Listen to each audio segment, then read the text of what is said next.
Good morning everyone, it's Mr. Man here and welcome to my third assembly, my third focus week. We've already had one on our uniform and dress smart, work smart.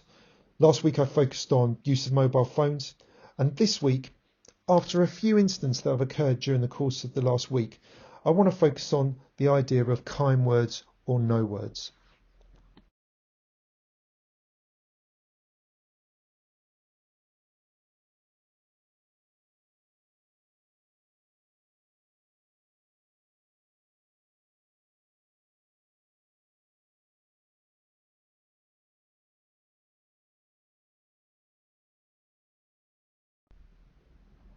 However, I want to start today's assembly thinking about these two questions.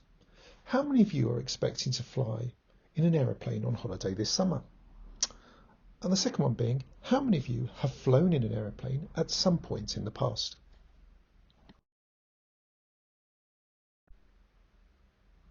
Because at takeoff and landing, it's really crucial that the aircrew can communicate with the air traffic control. Both must speak clearly to avoid confusion and prevent accidents. While the airplane is flying, the aircrew are in constant communication with air traffic control. Communication is vital if everything is to go smoothly and safely.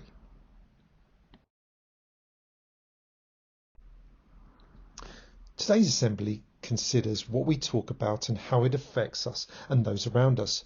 Most of us have heard of the saying, you are what you eat.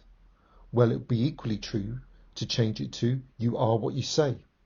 What we say often indicates to others what we're like. For example, if we tell lies, it shows others that we are untrustworthy. If we say one thing to one person and something to somebody else, it shows that we are two-faced. If we use sarcasm, it might show that we have high opinions of ourselves.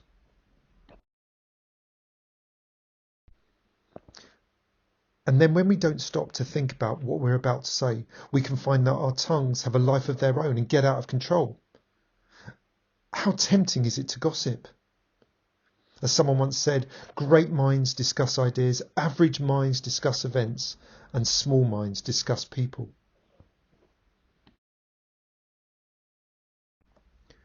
Because we all know how tempting it is to say something to impress other people, swearing, telling crude jokes, or being unkind to someone, all so that certain people like us.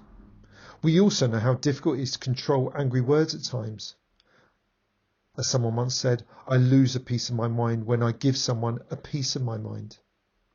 So we all need to remember that we are what we say. Wherever we are and whoever we're with, we should try to control our tongues. When we are tempted to use angry words, to lie, to gossip, or to be sarcastic, we must try to look for the best in people. Speak kind words and give praise and encouragement instead of criticism. Because there's an old saying, which I sometimes use myself, sticks and stones may break my bones, but words will never hurt me. But I wonder how many of you have been told this once or many times. It's an English language children's rhyme, originally from the 19th century, and was meant to be a way of persuading a child who was a victim of name-calling to try and ignore what had been said. Walk away and remain calm and good-natured rather than retaliate in another way.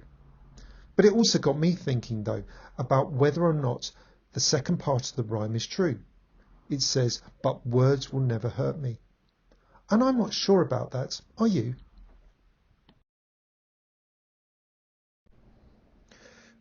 Think about the best things that anyone has ever said to you. Can you remember it easily, what those words were? Now think of the worst thing that anyone has ever said to you. Which was the easiest to remember? Now, it wouldn't surprise me if it was the latter. It was the words that hurt the most. The words that wounded you most were the things that you actually remember more. It's entirely possible that the words that were said fed into or developed something in you which you really didn't like about yourself. Having someone said them could easily have added to your inner monologue, that inner voice, and confirm the worst things you thought about yourself. The things that really hurt, the things that are really painful, the things that make you really upset.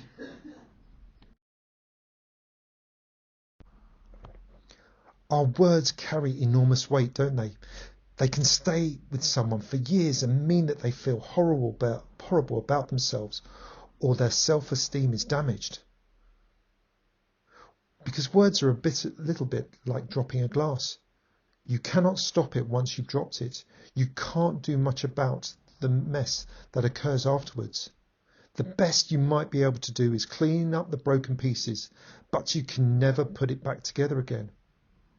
So I wonder if you've ever really considered how your words might hurt or damage someone, even if you didn't mean them to. Often what we think is fun can be a source of hurt for someone else.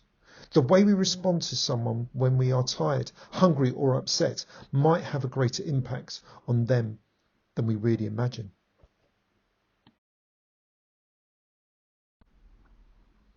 So put yourself in the shoes of a certain famous literary character for a second. Do you remember the section in Harry Potter and the Chamber of Secrets when Malfoy called Hermione a mudblood?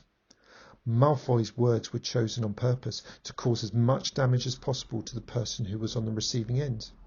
We know what was said was wrong and unacceptable because of other people's reaction to it, most notably Ron's. And if you're saying something to someone face to face, sometimes it's easy to gauge how he or she feels about the comment. But what if you're saying something and that person doesn't really react? Maybe he or she is putting on a brave face. Maybe they think you're just having a laugh. But the person you are saying it to doesn't realise if you meant it or not. But what will happen is they will take those words, they will walk away, and it will hurt them.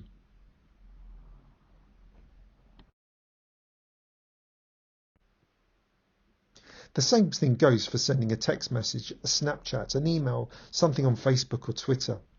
Except in those cases you can't necessarily see the person. You don't know if the text you sent has caused offence, or the comment you made about a photo has really upset someone, because you cannot see the person's reaction.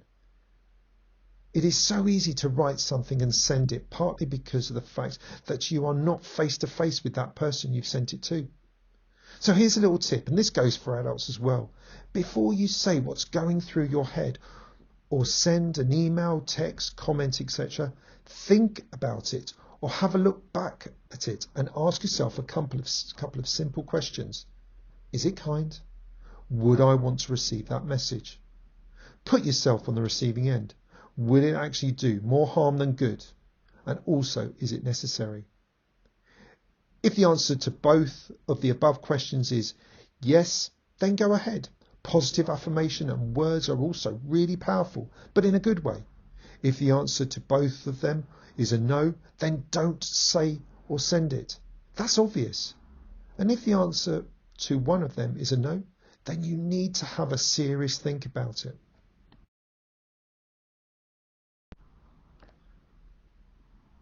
So, as I come to the end of this assembly, I want us to just take a step back and reflect on some of the things that I've been talking about this morning.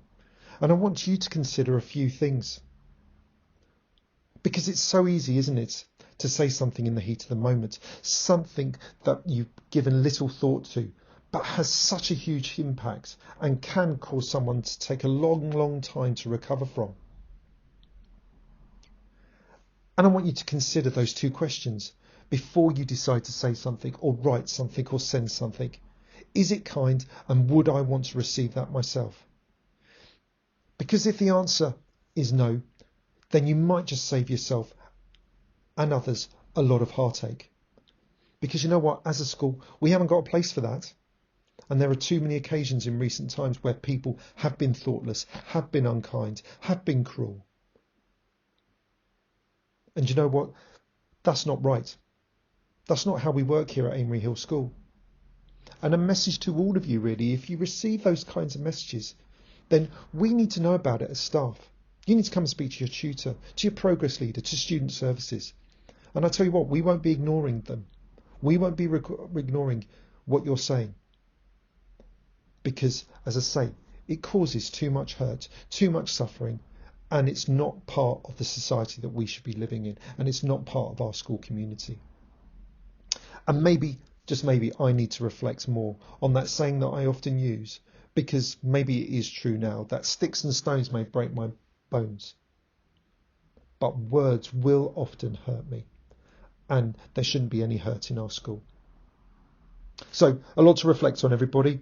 A busy week ahead, lots of things going on, and I sincerely hope some of the messages today get through to one or two of you and that you can be a little bit more thoughtful in the future. Okay, have a very good week and look forward to seeing you all very soon. Bye-bye.